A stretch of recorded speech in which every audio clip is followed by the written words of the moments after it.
Cara, se tem um time aqui no Brasil que tá com a bagaça no bolso, esse time é o Flamengo. Vídeo do canal Muniz do Fute. O Flamengo ficou rico demais e isso pode custar caro. O que está acontecendo aqui no Flamengo é exatamente o seguinte: acabou o dinheiro. Essa frase foi dita em 2009 pelo então presidente do Flamengo. Sem drama. 15 anos depois, o mesmo clube olha para uma mesa de dirigentes e diz: se eu tiver que gastar R$1 bilhão para continuar ganhando a porra toda, eu posso gastar. E quase ninguém percebe o quão absurda essa frase é. Porque hoje... Pô, e o Flamengo tá com um poder aquisitivo muito alto. Ficou claro nessa última contratação do Paquetá. Cara, o Paquetá, ele não é aquele jogador que tá pra se aposentar e tá voltando pro Brasil bem mais barato. Não, o Paquetá ainda tá novo. Tinha um monte de time europeu querendo ele, Manchester City. Ele falou que o Chelsea também. E o Flamengo entrou na briga com esses gigantes e ainda conseguiu contratar o Paquetá. Isso daí é loucura. Hoje o Flamengo fatura 2 bilhões por ano. Dá lucro.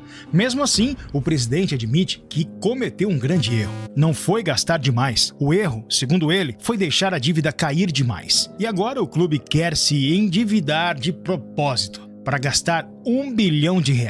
Então a pergunta que realmente importa não é como o Flamengo ficou rico, é outra. Por que um clube que dá lucro precisa de dívida? Então vamos voltar no tempo, porque a resposta...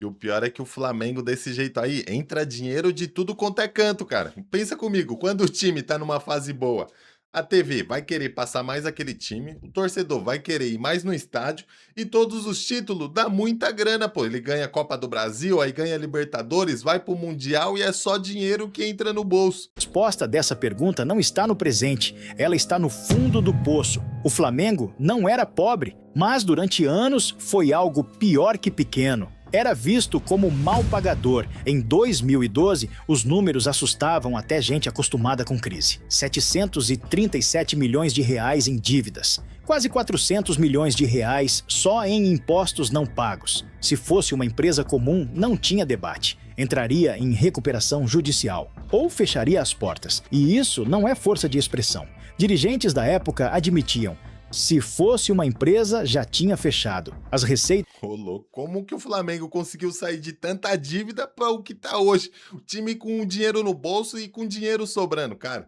E essas dívidas que os clubes de futebol adquirem é coisa de maluco, porque o Flamengo aí tava 700 e tantos mil. E o Corinthians, que a dívida dele já tava passando de 1 bilhão e tanto lá com o estádio que ele fez. Eu não sei como eles conseguem ainda dar uma volta por cima. Estavam penhoradas. O dinheiro mal entrava. E já saía. Salários atrasavam 2 meses seguidos. O CT parecia mais uma propriedade rural abandonada do que um centro de treinamento de um gigante. Mais de 600 ações trabalhistas, jogadores cobrando na justiça, treinadores cobrando na justiça, ídolos do passado cobrando na justiça. O Flamengo devia a todo mundo, e quando você deve a todo mundo, ninguém mais confia em você. Banco não emprestava, fornecedor não parcelava, jogador não acreditava em promessa. O Flamengo tinha a maior torcida do país, mas nenhuma credibilidade no mercado.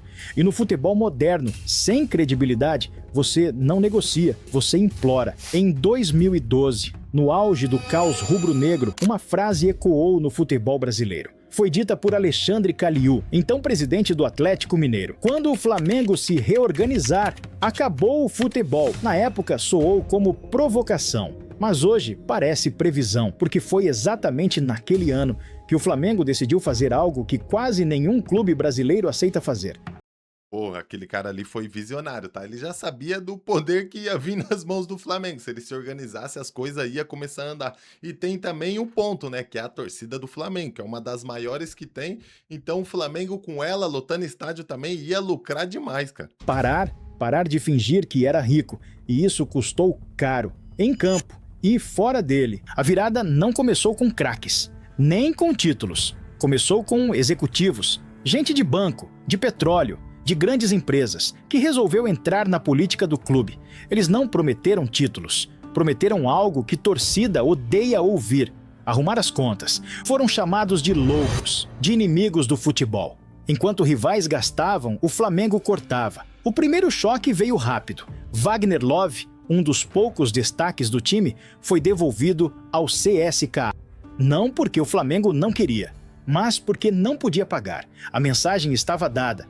O Flamengo não vai mais fingir que é rico, e isso gerou revolta, muita, mas era só o começo. A nova diretoria contrata... Pô, os times de futebol tem que parar com isso, tem que fazer igual o Flamengo. Trabalhar com o que tá no bolso. Dá pra vir fulano, eu consigo pagar X valor. Você quer jogar no Flamengo? Vai ter que jogar meio que até por amor, porque não vai ganhar aquilo tudo. Um exemplo de hoje em dia, o Corinthians, o que ele faz com o Depay é loucura. Cara, o Corinthians ganha um título paulista, ganha aí uma Copa do Brasil e metade do valor tá indo pro Depay, pô. É contrato que não existe. O time cada vez mais afundado mesmo ganhando o título. Então, o Flamengo fez o quê? Uma reorganização. Só dá pra trazer quem nós vai conseguir pagar, colocar as contas tudo em ordem para depois, quando você tiver ali lucrando, tiver tudo certo, você começa a trazer jogador, cara, que vai elevar ali o nível do futebol do seu time e também trazer o quê? Patrocínio, porque se você traz alguns jogadores gigantes, um monte de marca que tá relacionada a esse jogador, que tá relacionada ao time Flamengo.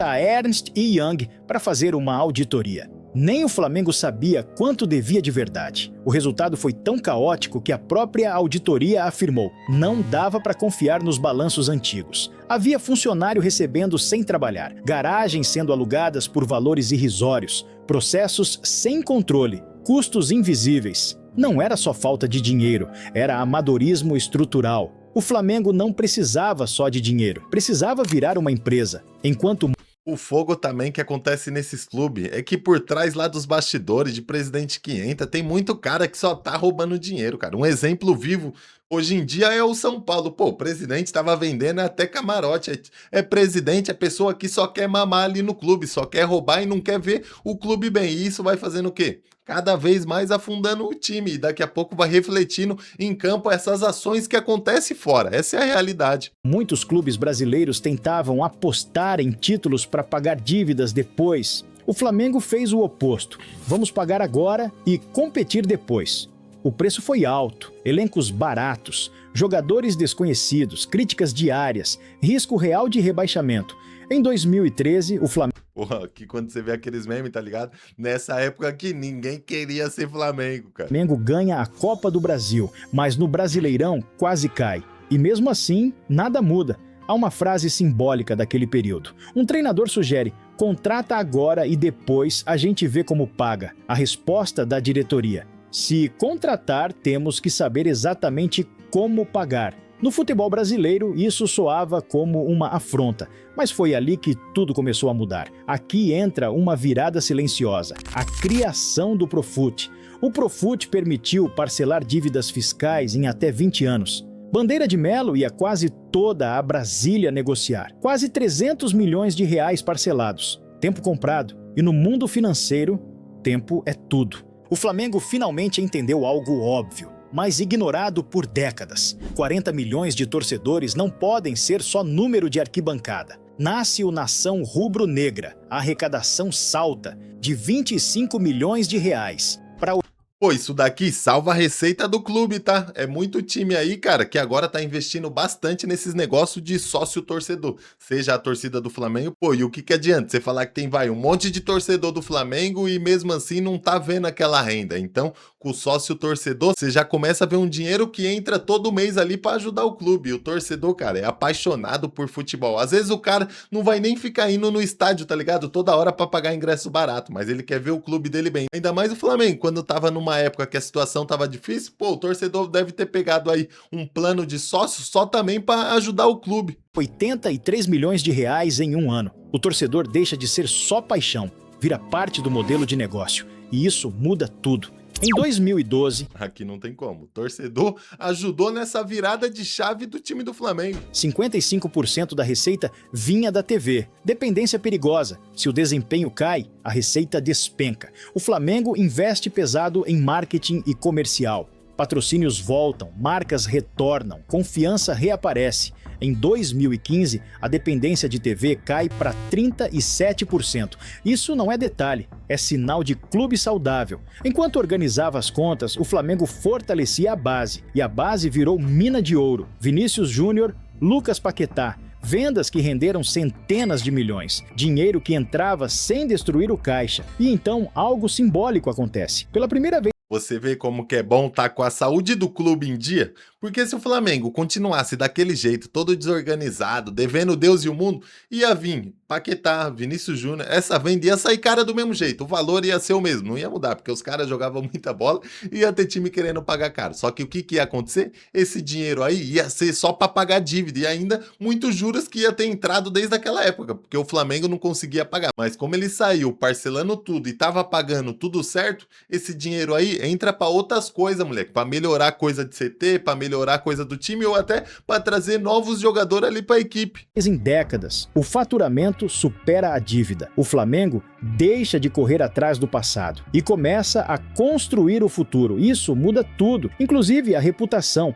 A contratação de Diego em 2016 é simbólica. O Aerofla mostra que o torcedor sentia a mudança. O Flamengo agora pagava em dia. E no futebol, reputação financeira atrai jogador. O clube volta a ser destino, não promessa vazia. Quando o Landim assume em Isso daqui é verdade, tá? Porque os jogadores, eles se conhecem, tá? Pode ter certeza que um manda pro outro. Cara, então o Flamengo me fez uma proposta e tal, tava pensando em ir pra aí. Como que funciona aí? O cara vai falar, moleque, pode vir de olho fechado, que aqui a diretoria é de confiança. Nós recebemos em dia e tal, é tudo certinho. Aí faz o jogador querer vir jogar no Flamengo, porque sabe que lá ele não vai ter dor de cabeça, de salário atrasado, de time mal pagador. É só ele jogar bola dentro de campo e o dinheiro vai cair na conta, cara. E até se ele não jogar também, porque o Flamengo tá pagando um dia, o dinheiro ia cair na conta. 2019, o terreno estava pronto.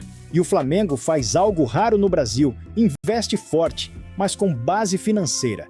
Gabigol, Arrascaeta. Arrascaeta vira a maior compra da história do futebol brasileiro. E o retorno vem em campo. Libertadores, Brasileirão, domínio. O cheirinho acaba. Nasce o outro patamar.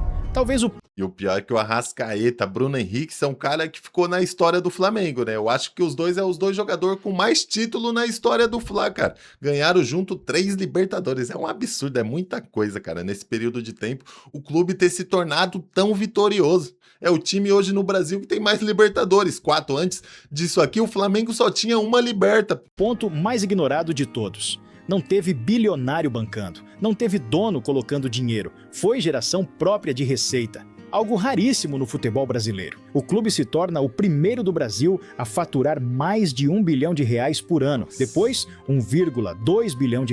Depois, R$2,1 bilhão em 2025. A dívida cai para R$346 milhões em 2024. Em 2025, cai para R$96 milhões.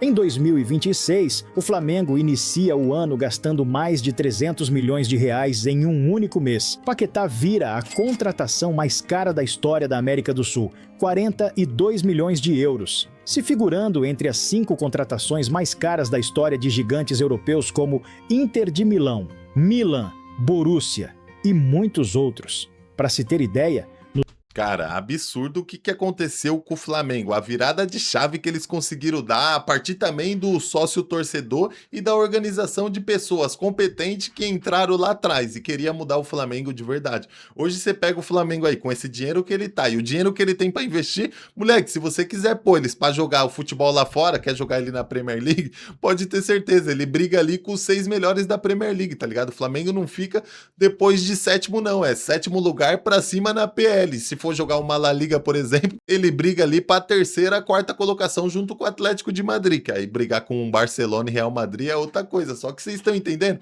O cara hoje, mano, com esse dinheiro que ele tem, ele consegue brigar com um time europeu, é por isso que aqui no futebol brasileiro, o que tende a acontecer é o Flamengo ganhar mais e mais título, porque o time só vai se reforçar e ainda tá devendo pouco, e ele se reforçando cada vez mais, vai vir mais título, então o que acontece? É só dinheiro que vai entrar. Nos 15 primeiros dias de 2026, o Flamengo vendeu 111 milhões de reais em jogadores. Valor esse que outros clubes precisará de muitos meses para tal feito. Então, até aqui parece perfeito, né? Receita recorde, lucro alto e dívida caindo. Qualquer presidente iria ao microfone dizer missão cumprida. Mas o presidente BAP disse que cometeu um erro. Ele olhou para tudo isso e disse que errou.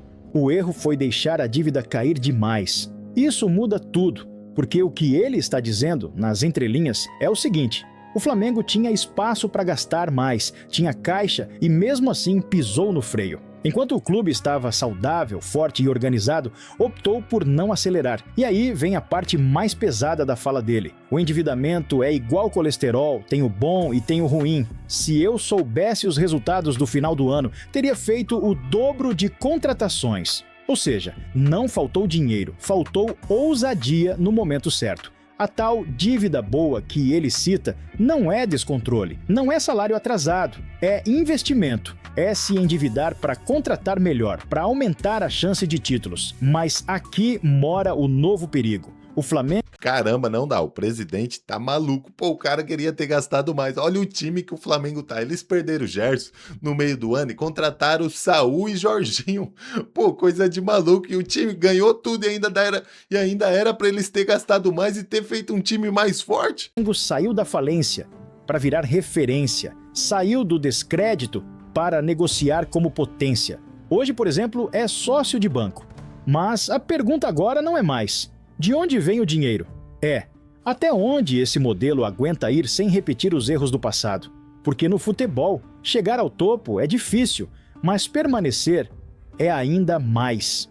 E a história mostra: quem esquece o próprio passado financeiro costuma revivê-lo. Quero saber sua opinião. Até onde esse modelo consegue levar o Flamengo? Cara, o negócio é o seguinte, outros clubes brasileiros aqui que fica gastando horrores em contratação, tentando trazer tal cara pra conquistar título e tentar pagar dívida, tem que pegar aqui o Flamengo de exemplo e não fazer mais isso, não ficar aumentando a dívida que tem. É tentar pagar a dívida, diminuir os gastos, tirar os jogadores aí que tá custando muito caro. Pegar ali, ó, pezinho no chão, torcedor, vamos passar uns anos aí de sofrimento que vai ser difícil, o time vai brigar pra estar no meio de tabela, não vamos estar brigando pra título, o torcedor vai ficar chateado, vai ficar bravo pra caramba, porque nenhum torcedor quer ficar ali brigando no meio de tabela pra não ganhar título, só que é necessário pro clube evoluir e daqui a pouco se tornar uma potência, porque do jeito que tá caminhando, cara, vai ser Flamengo e Palmeiras disputando nas cabeças, só contratando cara bom e consequentemente os caras vão ganhar título e os outros times aqui do Brasil, tudo quebrado, cara, com a sobra da sobra e mesmo assim tentando tirar dinheiro de onde não tem pra tentar trazer jogador bom pra mostrar ali que vai competir com o Flamengo, com o Palmeiras e não vai. Tem que tratar o problema da raiz, cara. O Flamengo hoje aí, você vê esse vídeo, é um exemplo pros outros clubes seguir, essa é a realidade. Rapaziada, se vocês gostaram aí do react, curte, comenta, se inscreve no canal, vai me dar uma moral, tamo junto e até o próximo vídeo.